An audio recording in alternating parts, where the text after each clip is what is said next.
Yeah, for sure. Now, what's going on your side? I mean, I don't know how your business is structured. You obviously breed animals for the trade, etc., or for the hobby, or whatever you want to call it. And then, are you open to the public as well?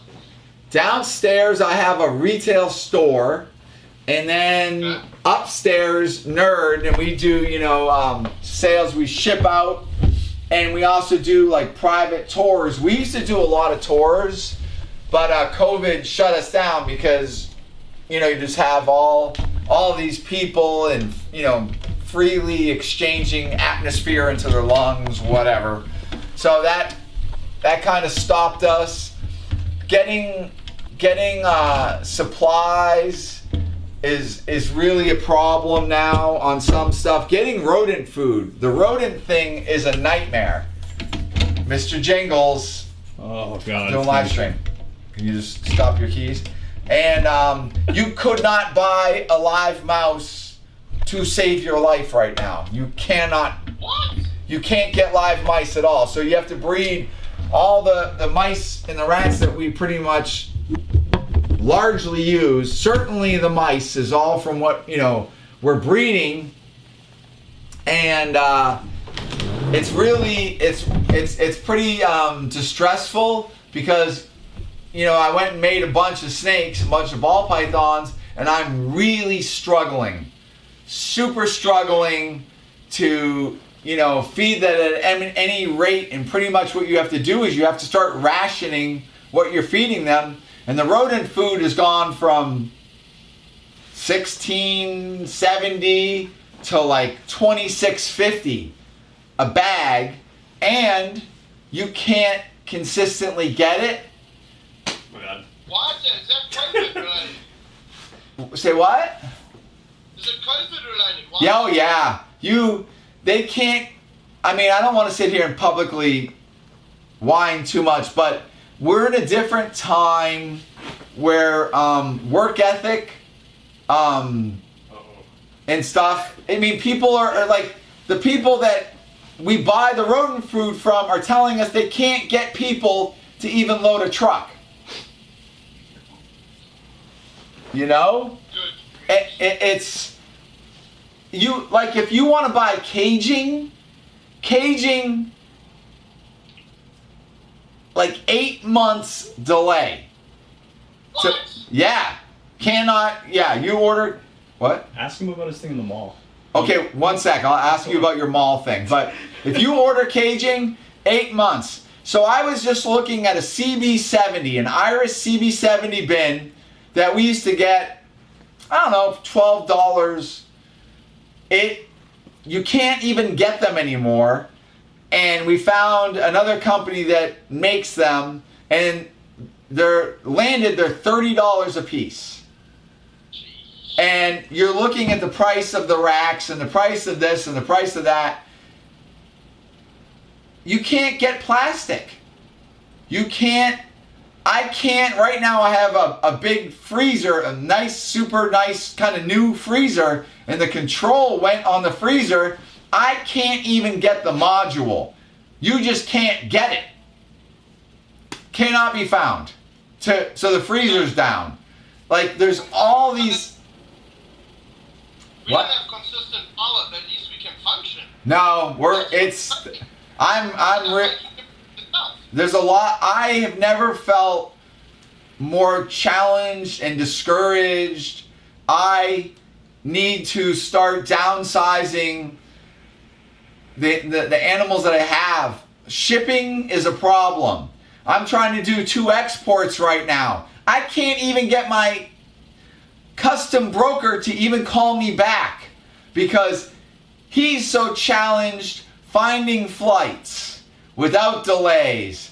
And that's a problem. And then, shipping from state to state is a problem. I sent shipments last week. Some of my shipments, I guess, froze to death.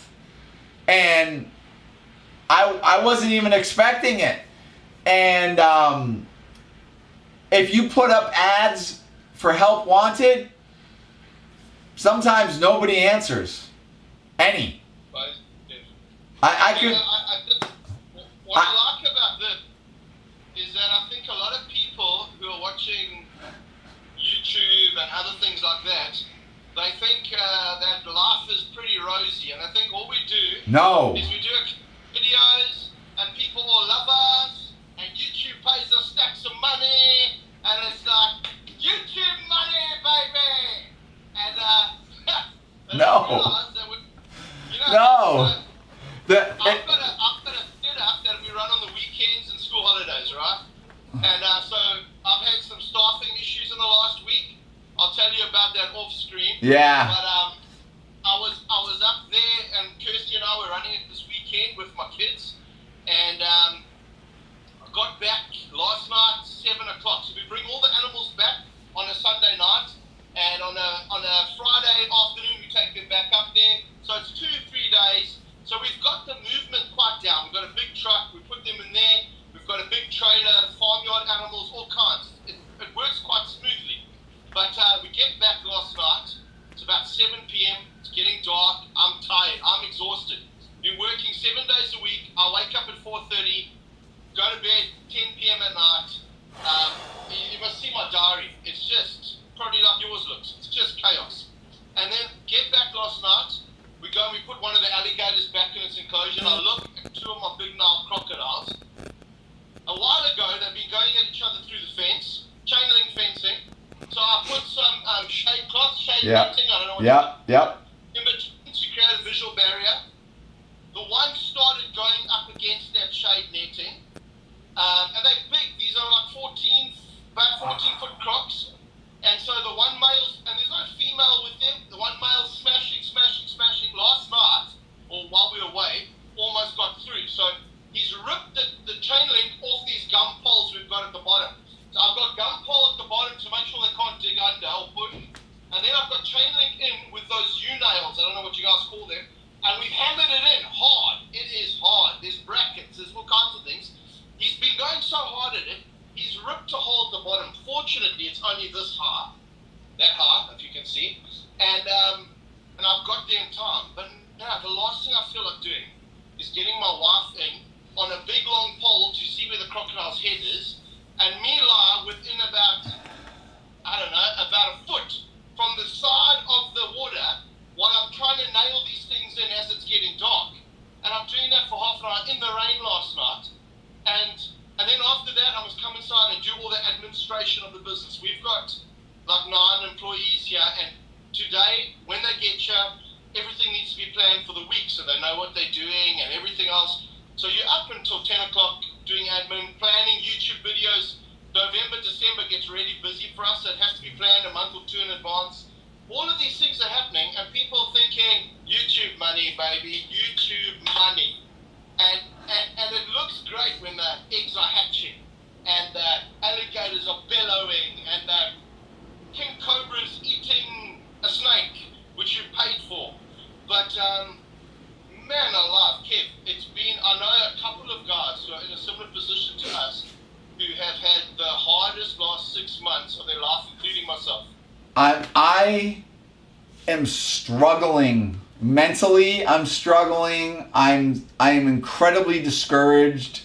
It just seems on a daily basis I'm being challenged, and the problem is they're just mounting up, and I'm feeling suffocated. I feel like I'm sitting still right now, and I don't want to do it, but I want to run around and just like kind of tweak out, and I feel like there's like pressure and anxiety, and I'm not like I can handle a ton, I can handle a lot of pressure, and it's just like it's just nonstop. This problem, that problem, this problem, and now I'm in a state where we have the second highest electric rate in the country, the second highest. They have a monopoly. And we're now being informed that it's going to go up 30%. And then my natural gas, is going to go up 40%. And I have electric bills already like $7,000. And $7,000 over what period? A month, 30 days. Good. It's a lot. That is a lot of Cayman Well, I'll tell you, my monthly YouTube doesn't get me my electric bill. That's for sure. It's. Don't tell people that. Well, you know, Jesus. well, the algorithms keep changing. YouTube keeps, like, we're all like, hey, we start doing good. All of a sudden, punishment. No, the problem is Kevin is not a 20-year-old Venomous keeper. Because if he was a 20-year-old Venomous keeper, people would watch our videos without even thinking. Dingo will agree with me. I know he will. I've got some 20-year-old Venomous keepers who are very good mates of mine. And guess what we were discussing last week? What was that? YouTube is down worldwide. 40% YouTube is down at the moment. Huh? Yeah. What about Snake Down Discovery? 40%. You basically have to lick the balls of a black mamba these days to get views, and even then it's not getting views that would have got 2 years ago. We do YouTube because it's like a way for us to interact. Like, you get a meaningful interaction. If I start reading comments and there's back and forth, obviously you and I are very much, we love these animals and we work very, very hard. And I think we want to always be respectful of the idea of the animals. I keep animals in captivity, but I am obsessed with these animals living in the wild and having a place. And every single day of my life, I suffer incredible heartache and sadness as I'm watching these animals vanishing and what humanity is doing to them, and there's no regard. And my purpose, I suppose, I exist for one thing. I love the animals way more than people. You know what a misanthrope is? You know what a misanthrope is? A misanthrope does not like humanity. I do not like my own species. I am so not a lover of humanity. I love my friends. I love you. I don't love myself. I despise myself, but I love my friends and people that are good. But I love animals. I don't care if it's a caterpillar, it's ants, whatever it is, obviously reptiles, but I want people to understand them and kind of see what is so special to me. So I just decided that I'm trying to slow the bleeding, because these animals, if we're being very honest, these animals are fucked. They're screwed. Frogs, newts, monarch butterflies, if we want to be realistic, humanity, we are going to continue to grow in numbers, and the most important thing to humans is myself included. I exist at the detriment of other things, and people don't talk about this, but I have a personal battle inside me every single day. I'll give you one very conflicting problem that I'm suffering. Rodents. Okay. I love rats. I just do. You know, it's an incredibly intelligent animal, and I try to put it in perspective, but I'm conflicted. You know, it really it bothers me, and I have to kind of like go into this like neutral mode. But I get really bothered by people with like this arrogance, disregard of another animal's suffering. I have ridiculous amounts of empathy, and it really is, it's suffocating sometimes. And, you know, I understand what we have to do, and we dispatch stuff, but you need to do it with like a moral character set. And I'm obviously, I'm kind of like a part-time vegan too. So I do these things just to make myself feel better and slow the bleeding. But does any of this, like, do I just sound like a wacko? I don't know. No, yes. So rodents are my weakness in terms of, my wife says I'm scared of them, right? Because I'm not a big fan of rats. Like, mice are cute. Rats. I love rats.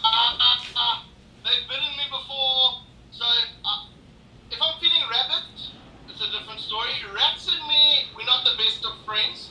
That's my kryptonite right there.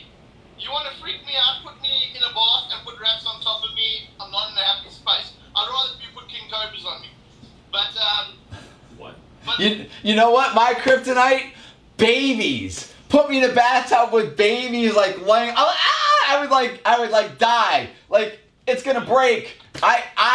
You could fill it with rats. I don't care. Vermin, whatever. Don't care. But a little child that's gonna grow up to be this all-consuming human, that. Like somebody tries to get me to hold like a baby, and I'm like, ew. I'm like. It's like when you see somebody that's terrified of snakes. Oh, God, no, get it away. That's a baby. Really. I don't have I have zero maternal thing for ever to make a baby or any need. I do have some friends that are animal people, and they've raised their kids very conscientiously aware of animals, and if I see the kid really liking animals, I'll foster some kind of relationship with that kid because I love that kid might grow up to be a very positive thing. But let's face it, I'm still looking at the animal. That is what I'm interested in, and if the kid likes them, I like people that like animals. You want to watch me turn into a psychopath? Put me in the room with somebody that disregards animals or is actually cruel to them, and I will have a hard time keeping my hands to myself or becoming ultra alpha and aggressive. I open cruelty for the sake of just like no regard for something's pain. No, I really have a problem with that. It's really bad. I think you can tell a lot about a person by how they react with animals and how they treat them. And also how they are, it's going to sound spooky, but just how they are in life, if you know what I mean. I'm not a big fan of cats, right? I like tigers and lions, real cats. But house cats, I'm allergic to their fur, and my daughter wanted a house cat, my middle child. So I said, okay, I'll choose the type of cat, you look after it. So I got the Maine Coon. It's the biggest. Yeah, we were talking about that, yes. So it's got the ears, it's got everything. Big and scary, cool, I get that. And I can like put up with it. But isn't it amazing that when you have a heart for animals, I'm sitting on the toilet in the morning doing my business, and the Maine Coon's coming in and he's coming to you. And he's rubbing up all against you, and he's got a wet tail because he's a bit wild, he's been outside. And I just find that for people I trust people more who like animals. And people who don't like animals and don't have a connection with them, I just trust them a little bit less. It's a weird thing. And the people I trust the least are actually people who use animals to kind of give themselves some sense of identity. You know what I mean? The guys who are mucking around and slapping a king cobra or something because I'm a main guy and I look so good and stuff like that. Those are the people I trust the least, actually. But there's something inherently good about being around animals. So we lucky kid. So we spend time with yeah, animals in the wild. and I think you could break it down to, so if you love you're like, oh, look at this little baby gaboon viper, and you're getting somebody who's like, no, if I saw it, I'd just kill it. And then you try to open their mind and they just defeat you. You don't get anywhere. And you have to look at that person. How can you just be so close-minded and think that you're so much more important than another creature? Because I'm just a creature. You know, that's all I am. I'm just some weird primate thing. And a gaboon viper is another creature. And I believe that, you know, has purpose and value. And in fact, it has just as much right to be here as I do. I'm not a big fan of my existence. And if you try to use you're an intelligent man, you have such great charisma, and just how somebody can resist you and still not succumb to you enlightening them And if you can't win that, there has to be something about that person that to me I don't value it at all. Yeah. And then I can be a total prick too, you know? I'm not just like this nice, loving person. I can be a bastard. Like once I'm decided, all right, you're on the other side of this, I really don't like you, I pretty much just shut down with any code or character, moral dignity, and it's like your life means nothing to me. And I'm kind of like that. But it's all, Donnie's sitting here shaking his head. I'm like, well, this is great for YouTube. That's, this is good. This is how we reach a higher audience. No, I love all my animal people, but we're all animal people. All my whole audience here, I'm not going on a thing like, you know what I can't understand? How we get shut down on YouTube sometimes for the craziest things. And then I go and look at these videos where it's 70 night kills and it's 70 things of somebody obliterating an animal with a gun, What kind of animal? What kind of animal? They're like coyotes and bobcats and fox. So they're luring them in with a distress of a rabbit. They're coming in and they're getting blasted. And this is not to me what a hunter is. I have no problem with an ethical hunter, because ethical hunters, they preserve areas, they have value for wildlife, all that different stuff. No problem. They're important to us. They help keep wild spaces. But these people that are just luring in these animals just to shoot them because they're calling them varmints or whatever their deal is, and then showing that, to me, like, I could barely do anything. If we have a little bit of blood on my hand, Donnie gets worried, we can lose the video. And they're blowing bobcats. The bobcat comes up and they shoot it in the face. I don't understand this double standard. Like, I went after the Reptile channel because they were doing all these gulping videos. I didn't even know what gulping was. Vor.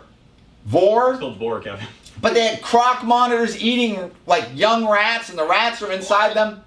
I want to say a shout out to James Winstock. He's my mate. I'm filming with him on Wednesday. A legendary snake. It's a finale of our series we're doing. So I wanted to shout out to James. Finale. Yes. You see? It's so fancy. Finale. Yeah. Well, I mean, like somebody said, the Boston accent sounds like trailer trash. So, this is what we do. I got all these things with teeth and venom, and I'm way more awesome than you because I got a room full of death. Right. Yo, I'm surrounded by death. You need to look at me. You little pussies playing on your phone, playing with your emojis, and going on Facebook and all your apps. Baby pussies. I play with king cobras and gaboon demon vipers and pit wanna kill yous. All that because I am amazing. Watch me on YouTube. I don't know what I'm saying. I know. I have no idea what I'm saying. You should pull out some animals to distract. I got a really angry snake right now.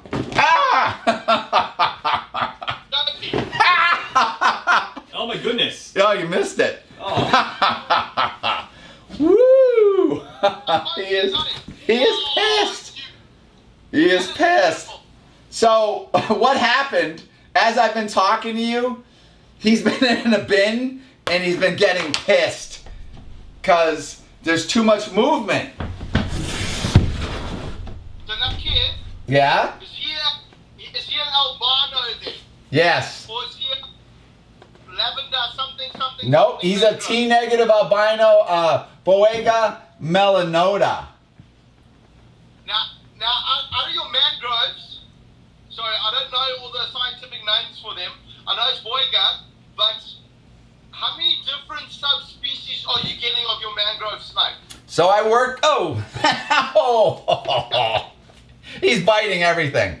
So I by being down here, I'm certainly not playing my normal relationship with him. And he is so upset. Hold on. I'm gonna let you play it to the camera. It's so I work with Boega melon, so Dendrophila melanota. Then I have multifasciata, multifasciata, latifasciata.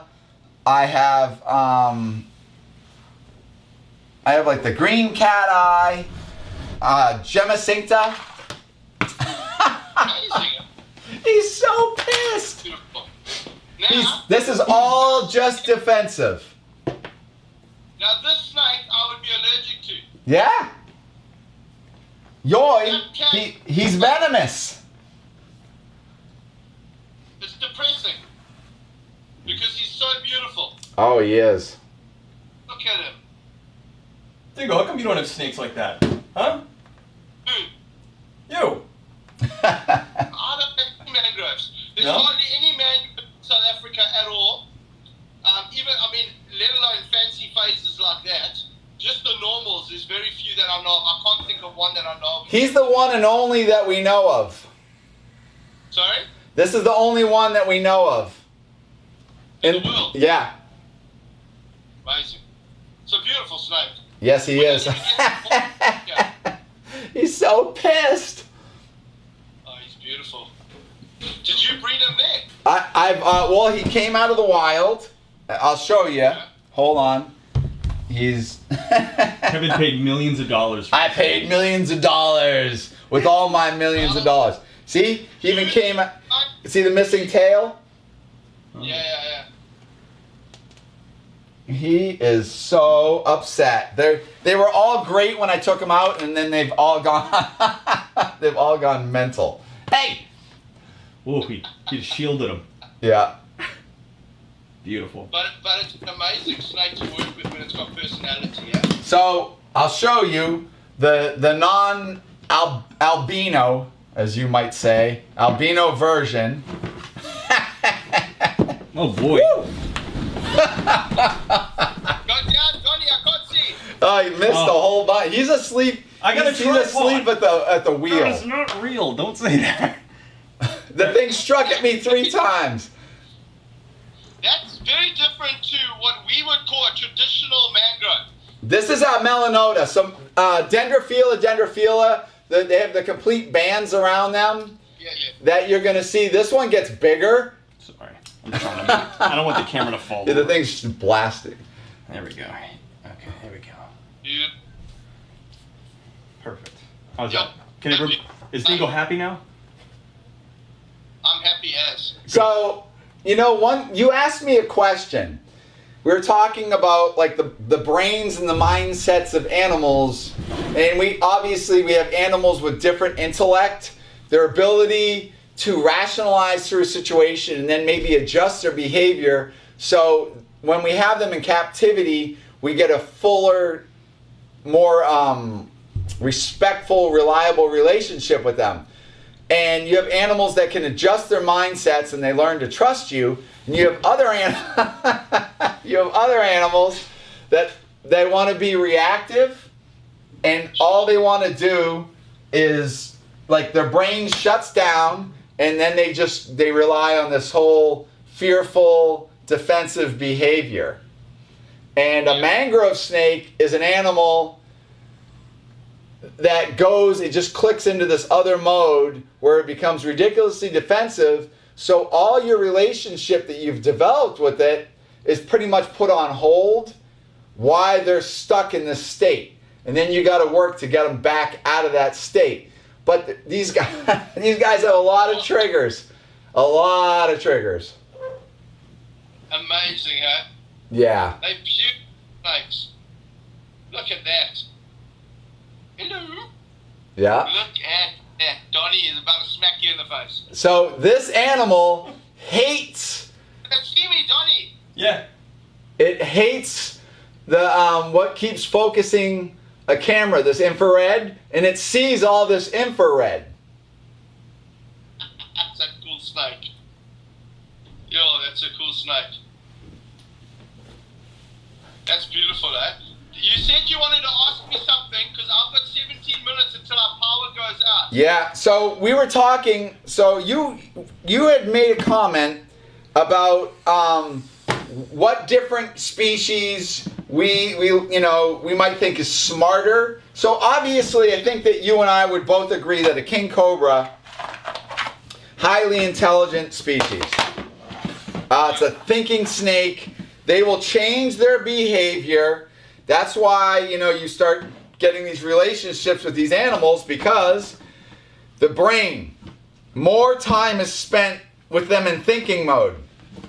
So a king cobra recognizes its handler. It ends up trusting you because, as I always say, this is the most unnatural thing. One predator is keeping another predator. There's nothing in this animal's DNA that's ever prepared itself for this kind of relationship. I bet you'd have to agree. Like a Nile crocodile, whatever. But their brains. So I feel that a king cobra is highly intelligent. I feel a reticulated python is also one of our genius species, non-venomous. Yeah. Really calculating thinking. Then if I went to something, let's say like a corn snake or maybe even a ball python, I don't view a ball python as the same intellectual capacity as the reticulated python. And is that because they've been so bred? Because I haven't kept a lot of ball pythons, and I'm keeping a few for a mate at the moment. Feeding ball pythons, I mean, they come across like really stupid animals, because it is so much more difficult to just do simple things like feeding. You feed king cobras, they eat their food. Most reticulated pythons, if it's the right food, I found it's pretty reliable. I love working with retics. They seem to learn you like a king does. They seem to, they're always moving, which is a pain when they're big, because you can't always, my feeling is, I can't always handle them as gently as I'd like to.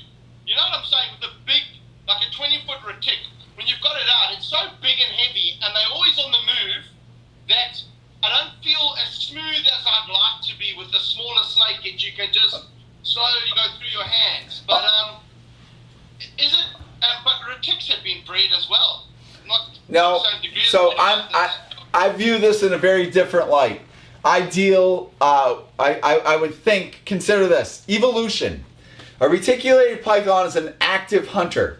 It's boreal. It goes through waterways. It will transect large areas of its habitat, looking for food, looking for mates. Even the males can engage in horrific battles with each other, driving other ones out. They almost will have a territory, because they have an inside set of teeth with the blade on the front, and they can initiate these horrific bites. So that animal is evolved to be a more active animal, a more defensive animal, because it's endangering itself more often, because it's coming out, it's going in all the different types of ecosystems, little micro habitat changes. A ball python, nocturnal, during the day, it's in a burrow. You could have multiple males all going after that female. Reticulated pythons would never tolerate that. They would drive the other ones out and inflict, horrific wounds. Ball pythons, communal. They don't expose themselves much. They come out into, these semi-arid areas. 272 on YouTube. What? It's 272 on YouTube. Oh, good. Excellent. 75 on Twitch. Good. Sorry, Donnie was telling me something. Very important, he knows. So, 272 people on YouTube right now. Hi, guys. I thought it was only 272. That's a lot. So, the ball python lives in a situation where it does not have to have the progressive mindset to deal with all sorts of situations. Comes out at night, it hunts, goes back into its burrow. A king cobra, that animal gets itself into so much trouble, into so many situations as it's looking for other snakes to eat. It's engaging itself with other predators. It has to be really defensive. It's not relying on its cryptic nature. It is front and center. So I think, with the mamba, you have an animal that, the thing's all over the place. Very fast-minded, very reactive, has to have that intellect to keep it safe, to allow it to succeed. If that animal had a mindset of a ball python, it'd probably be dead. It probably would not succeed. And so you get this mamba that's it's constantly making these micro points that it analyzes. A water monitor, lizards like your Nile monitor. They're looking, they see you from far away, and they make the slightest little changes. If you look at crows and ravens, they can recognize what people are holding. They can just recognize the color of your jacket. Is it a hunting hat? They're so smart, and that's what's made them successful. So the same thing will be applicable to some of these monitor lizards. They make micro changes. The same thing has to happen with these different snakes. So a ball python is like your golden retriever. A reticulated python could be more like a Doberman, or a cattle dog, or something like. German Shepherd. What? German Shepherd? My favorite dogs. I was going to say it. I was going to say a Doberman and German Shepherd. That's an animal that's really high point. They can be, and they intellectually have that. Not saying a golden retriever doesn't, but here we have, let's say, brown labs, chocolate labs. That's kind of dopey generally. Not saying that some of those can't be smart, but maybe squirrel? He doesn't get the joke. Squirrel? Never mind. Squirrel? Dingo didn't. It's got ADHD, bro. Oh no. No, I didn't even. I'm the movie Up. He has never seen Up, I guarantee you. I don't know what that is. Oh, Kevin, what am I going to do with you, man? I don't care. Kevin, what's the last movie you ever watched? Fuck you. Was there something in the 80s? What are you talking about? Pretty in Pink. Pretty in Pink. What? So, what's a really good show? Is Norseman. That makes sense. Norseman. So good. Never watched. It's like Viking stuff, but funny as hell. He watches Pixar and you're watching people get decapitated. This is Divergence. Boega? Dendro? Yes. Divergence. So these guys can be blue. That is amazing. Check out Chilled Out it is. A lot of my mangroves really are. The problem was I put them in bins. I brought them downstairs, and I just put them in a bright area and then started moving around like my typical flailing. And I put some of these animals on high alert, and the trust was just gone. I've had her since a baby, and so she's more thinking right now. Now, Kev, question for you. When we're talking about snakes recognizing people, so I've noticed that with my kings. I don't have enough retics to have noticed. Oh my God, do they recognize you? Immediate. They're. With my big retic. I want to think because so I know mambas pretty well. I watch them a lot, all the different species. I'd like to think that they can and they're intelligent enough to distinguish between people. I find them highly intelligent when it comes to feeding, when it comes to movement, when it comes to a mamba is always watching you in a tank, always. And because I've got bushes in my tanks, there is no ways that mamba is not watching you all the time. You won't see its head properly or something, and sure as nuts, it's under a branch and it's watching you the whole time. So I feel like they're really intelligent snakes. But I don't know if they would recognize an individual person compared to someone else. Yes. Oh, fact.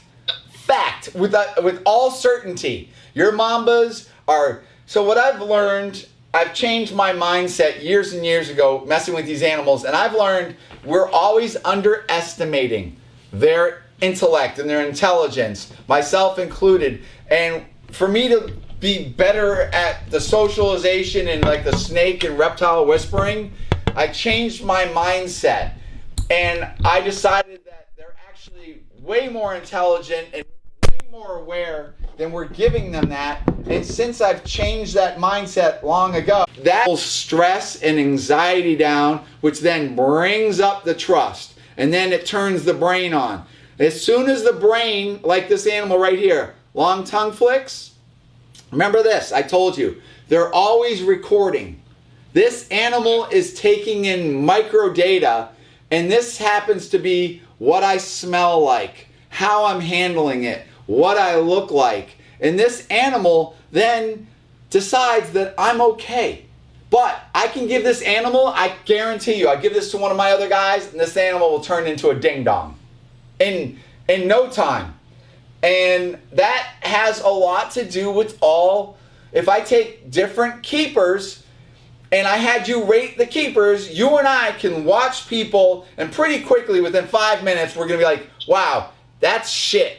Or you got a lot to learn, and I'm going to rip you apart in my brain. I won't say it, but I'm going to, very, very caustic in my criticism sometimes internally, because I see things that I don't like or I don't agree with. You know what's really interesting? A lot of people in my industry, they don't seem to have like an animal gift. It's so crazy. 100% agree with you, and you don't, I mean, thank goodness you don't say it out there, but you see some people handling an animal, and exactly what you're saying, the reaction from the animal is completely different. Now, sometimes when we're filming, and I'm talking from myself, that reaction is really good for a video, but there's many times on the daily working with the animals and that building trust with animals like we spoke about last time, where the way somebody handles the hook stick, just in getting a king cobra out of the enclosure, and it's poking the snake instead of just cradling it gently. And there's these little subtleties that you can spot a mile away. And you know what I've been doing, Kev? I don't care if bloody Instagram doesn't like it, but we're unpacking one of our snakes last night, right? So I've got a 6-year-old son, Rex. You would love him, Kev. I know you don't like kids. He is crocodile. He'll tell you 20 species of crocodilians. But I like that, because he's going to become a friend of all these animals I love. So therefore, I align myself with people like that. So last night we're unpacking. He's like, Dad, can I help you unpack the snakes? I said, sure, my boy. And what I do, so he has the reticulated python, the small one, and yellow anaconda, and all of these things he puts away. And then we've got a boom slung left. We've got a, what do we have? We had so we had a boom slung, we had a green mamba and Gustaceps. We've got those kind of snakes left. So I'm trying to teach him now how to have the touch, how to use the hook so it's at the right angle, how to be gentle with the snake so that the snake's not freaking out, you know. So last night I let him hook a boom slung and put it back into its enclosure. You would have thought it was the highlight of his life. And then after he says, Dad, can I do the green mamba? I said, of course you can, my boy. Mom's not here. So he unclips the container and he lifts up. I say, Rex, when you lift it up, you put the container towards yourself. So if it does come out, it's going into container, not into you. And then the snake's lying in its container there. And he says, where does the hook go? In that little groove there. No, wrong groove. Angle, pick up. And then once you've got up the hook, lift it up quickly so that the snake's up, and then it'll sit, not so that it still wants to climb up on you. And it was just amazing to see this little boy learning. I mean, he's been doing non-venomous snakes since he was 1, but learning the techniques, you know what I mean? Just the little subtle pickups, and it's a lost art form. And as you said, I'm amazed at how many people who keep snakes have no touch. It's like a bull in a china shop, you know what I mean? And what's interesting is I can generally take snakes away from somebody else that has a snake that's misbehaving, and I can completely change its behavior, like pretty quick. And I can also have an animal like this where it's behaving, and I hand this off to somebody, and within a minute, the animal's like losing its mind. Yeah. He's going to lose his power here. Are you going to lose your power, buddy? You might lose me. We'll carry You do whatever you want. Whatever you. Oh, Donnie just wants to call the shots. I just want Dingo to. I didn't want Dingo. Listen. What was your question about our mall setups? Oh, of course. Well, I saw a really cool picture of your stuff in a mall. What is that? So, what I like to do, you know, I don't know if you know much about churches. In a church, either people come to the church, Kevin, or the church goes out to people. So what I like to do is we're going to have our big bases, right? But I like to take animals into people's lives. So we hire out a vacant store every December festive season in various malls, and we take animals in there. We do this massive setup. Watch it on Instagram and stuff. We'll show you updates of it. And I'm going balls to the wall this year, rolling the dice and hoping COVID doesn't smash us in the balls. So we're going really big, and we're going to be like in the one place from the 26th of November through to the 9th of January.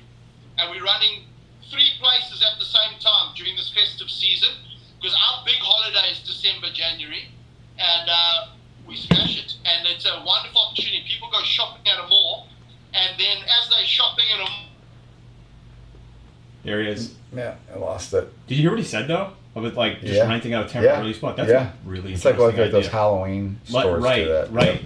Because I mean, you've definitely talked in the past about. We're still live on a few other. can you see? Oh, I thought we lost him. Can you hear me? Yes. Yes. Oh, cool. There we go. I'm here. Dingo, stay away from the light. It's a trap. So, and then what we'll do is people will go shopping for Christmas presents, things like that. And next minute they'll be in our setup, and they will be seeing, King Cobra, or they'll be seeing a black mamba, or they'll be, and I love it because you catch people when they're unawares.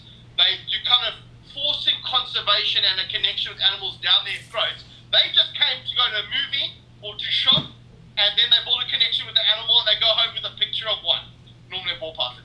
But it just, I absolutely love it because, my target audience is not people who like snakes. Those people like snakes. They're not going to kill them.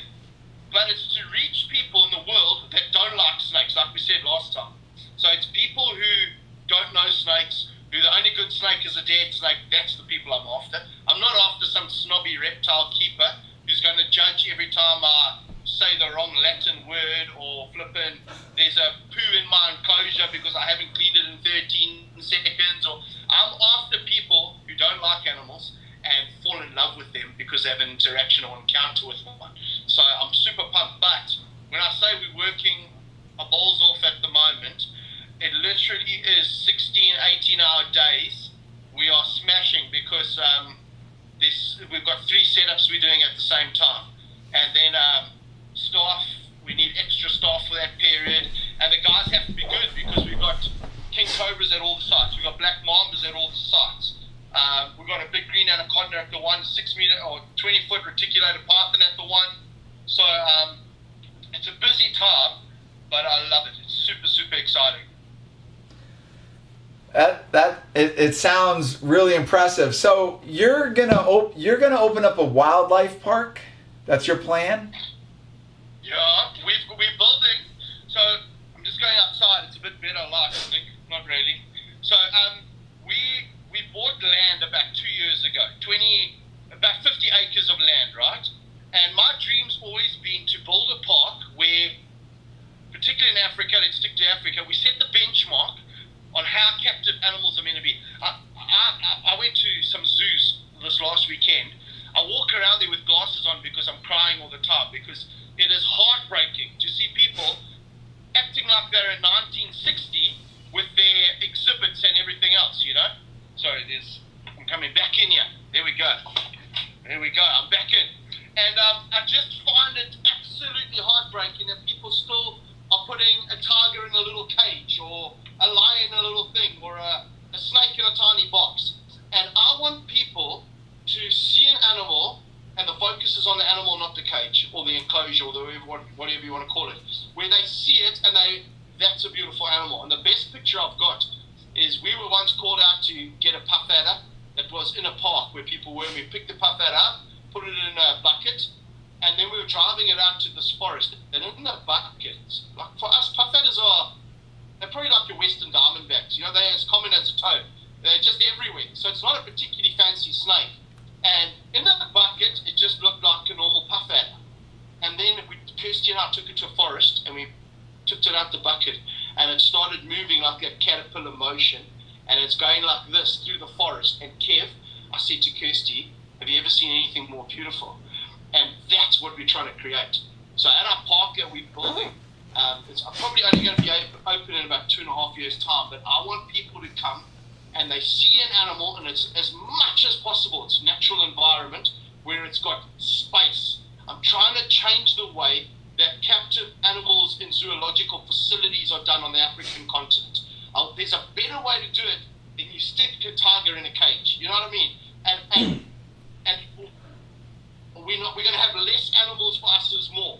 So I've said to Kirsty, you want more animals, we have to buy more land. We have to make massive, massive enclosures. So we've got some antelope species and some giraffe coming, and they are in a 30-acre enclosure.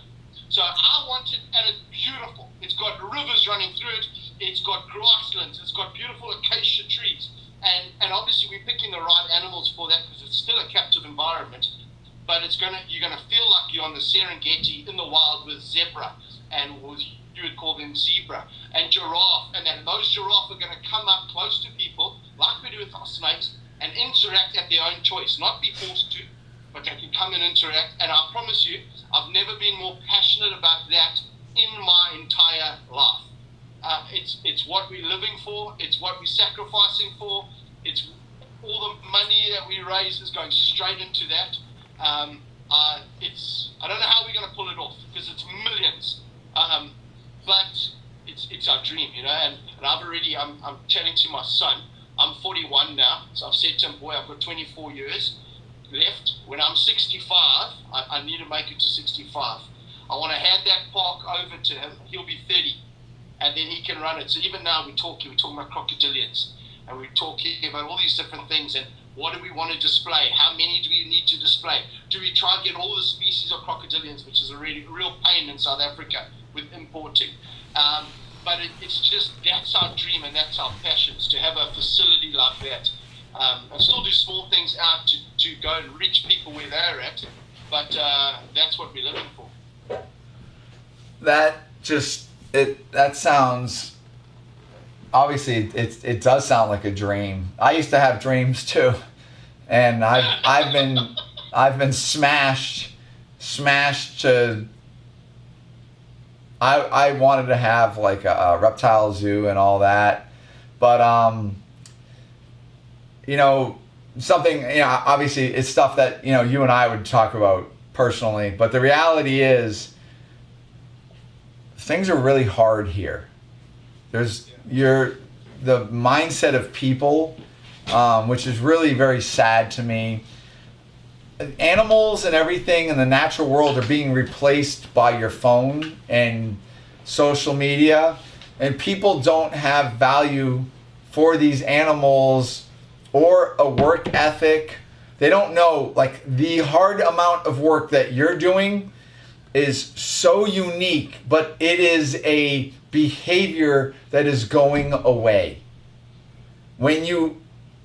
I think over here we're more spoiled, and we have so many advantages that we, as we're growing up, like I grew up, I bought I was on food stamps and buying used clothing and stuff like that. My mom, struggled, and I had to have a lot of chores, and those chores created a work ethic in me that sounds like your work ethic is also probably pretty extraordinary. But our work ethic gets us into these situations where we expect so much and we want to build such a massive thing.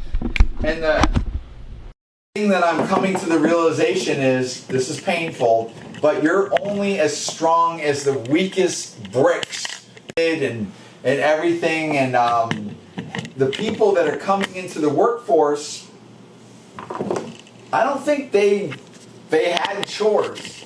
I don't think they had to figure things out, and they might love the animals in theory, but they don't love the animals like we do. You hire younger people because you kind of have to in this world. Does Dingo have to hire young people, or does he get people? What's the age group you hire, Dingo? Who, me? Yes. So I don't want to dishonor anyone on the live stream, but I've found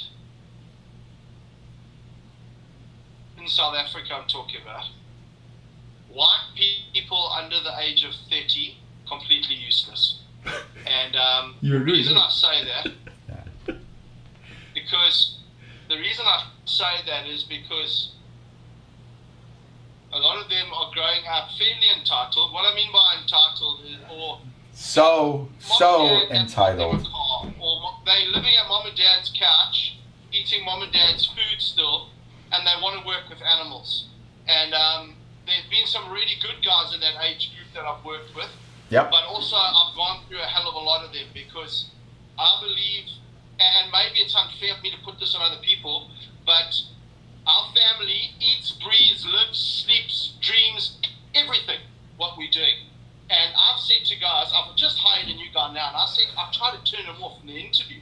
I said to him, listen, I don't think this is a place for you. He's 24, dead keen. And I'll make it as difficult as possible now for a guy like that to join us. So I say, listen, but what you see on the videos is not real life. The videos is 1% of what we do. We work in December. We'll start on the 26th of November. We work every single day from 7 in the morning till 11 o'clock at night until the 10th of January, and we get Christmas Day off. That's it. And you can't go anywhere because you're back on Boxing Day on the 26th. And I'm trying to explain to him how difficult it is, and I'm trying to explain to him, yes, now, and he says, no, that's fine. I said, it's not fine. It's not fine. You need to understand, when you've been doing it for a week, and in the beginning there's smoke coming out of a T-Rex's mouth, there's Thor, the King Cobra, and it's all beautiful, and these are animals you've seen on videos, and now you've seen them in the flesh, but when you have been there for 2 weeks, and Thor is still looking at you, and he's done a massive turd in his enclosure, again, and you have to clean that, and you're tired, and you've had stupid people come up to you saying, are those real animals? Is that a real animal? Or what is it? No, it's a really expensive robotic snake. Exactly, 100%. So I'm trying to explain to these guys this. So I've burnt out quite a few staff members, and my thinking is that we can. I know where we're going, and I know what we're building, and so I've been over to America, and I've been to like Universal, and I've been to places like that where the service level. No, but hang on, Kev. The level of service there from the people who are welcoming is on another level compared to South Africa. South Africa, like Australians come here, they get so frustrated because someone will stand there, you order coffee, and it's like, whatever. You'll get your coffee when you want to kill people. Honestly, it is. Service is not a big thing here. We are residents. This is, I have to literally, I have to decide what I can actually say, because Is it because I'm here? Would you no, it's not. I can say anything in front of Donnie, but it's I care about my animals and my animals' welfare and the taking care of my animals. And it seems that now it's all about, you have to make sure you present, okay, you need to clean these cages. Well, I have to worry about how I'm actually getting my ideas across. And then they go and do it the way they want to do it.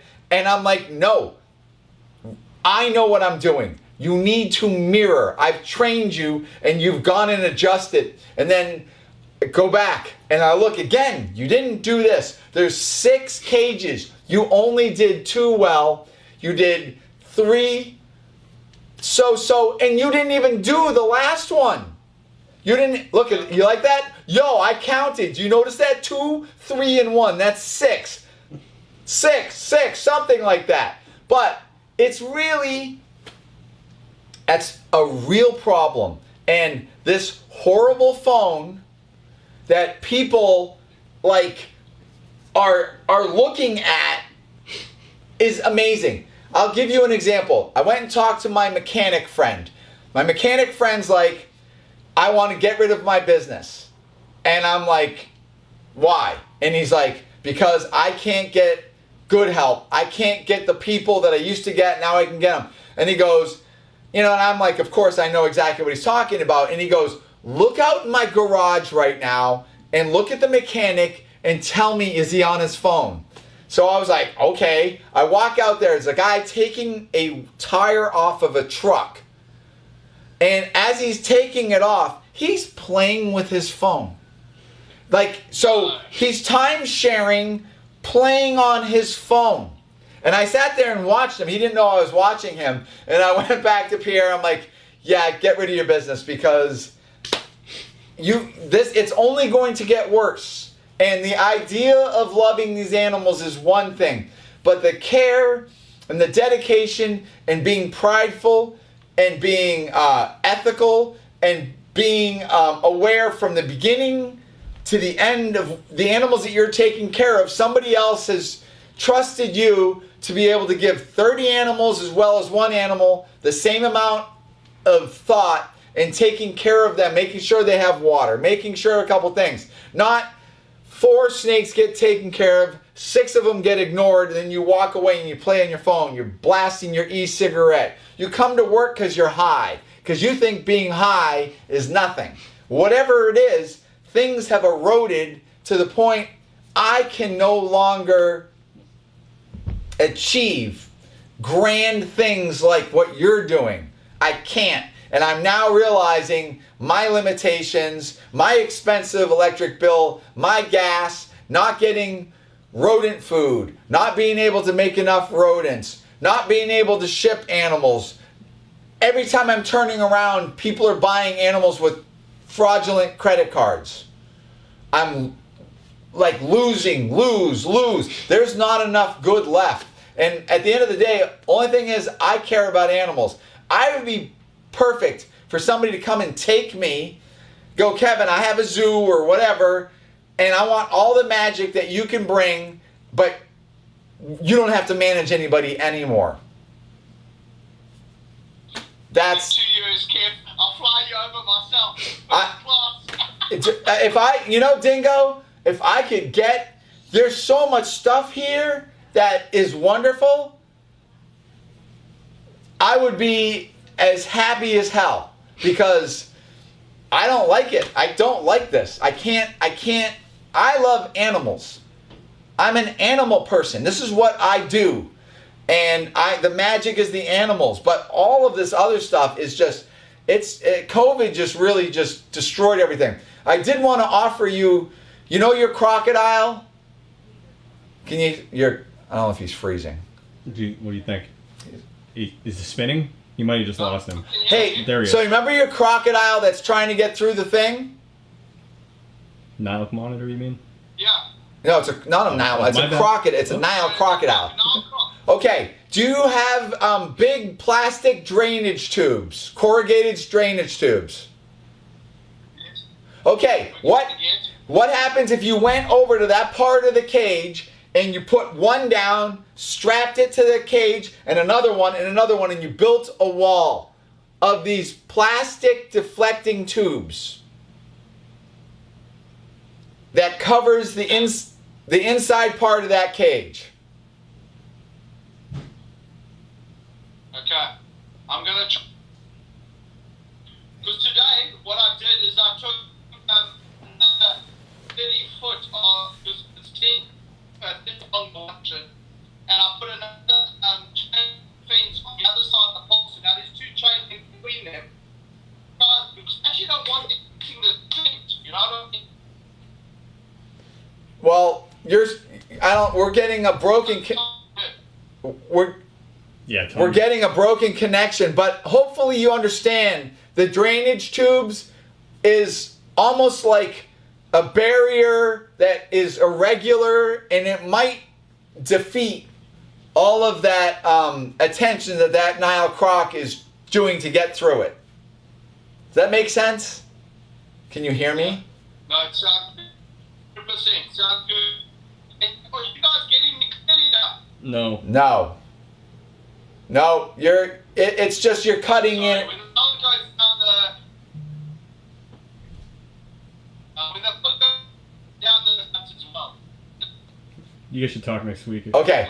Okay, how about this? We'll leave it there, guys. Okay, do you want to do another one next week? Does our audience of 272 people, yay, want us to do it again? Cool. All right, buddy, I'll be talking to you. Cheers, guys. Thanks, Sam. Enjoy the darkness. That was weird. All right, hold on. Hey, listen, if you guys are still watching, Kevin's still here. Kevin, let's use this time. There's only 49 people on Instagram. Instagram, we're going to Twitch and YouTube. But no, I mean, actually, just Twitch. So if you're watching on YouTube right now, get over to the friggin' Twitch app.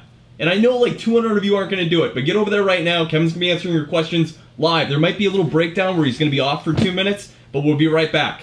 Okay? Kevin, give me a thumbs up. You're happy to be here, aren't you? Yes. This is so much fun. Yay! Alright, and that. Oh, you're still live. Albino mangrove is crazy right now. Well, good. This is the opportune time to bring those things out because... Okay. I'm switching over to... This is going to cut, guys, alright? So bear with me. It's going to go down. Let's get it ready.